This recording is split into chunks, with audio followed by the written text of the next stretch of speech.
Hello বন্ধুরা, আমি প্রতিদিনের মতো আমার শখের ছাদ বাগানে চলে আসি পরিচর্যার জন্য। আজকে তোমাদেরকে দেখাবো আমার এই শখের ছাদ বাগানের ছোট্ট ছোট গাছগুলোতে লঙ্কা দেখো কত ভরে রয়েছে। একদম গাছ ভরে লঙ্কা। এই গাছটাও দেখো একদম লঙ্কা ভরে রয়েছে, কত সুন্দর হয়ে আছে, ফুলও আছে।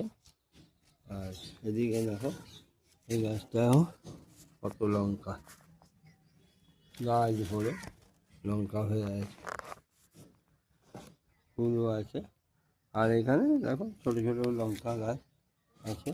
এই একটা এগুলো আমার এই লঙ্কা গাছগুলো দেখে তোমাদের কেমন লাগছে জানাবে। এই লঙ্কা গাছ দেখে তোমরা লাইক কমেন্ট করবে। ধন্যবাদ সবাইকে আমার এই ভিডিওটা দেখার জন্য। থ্যাংক ইউ সবাইকে।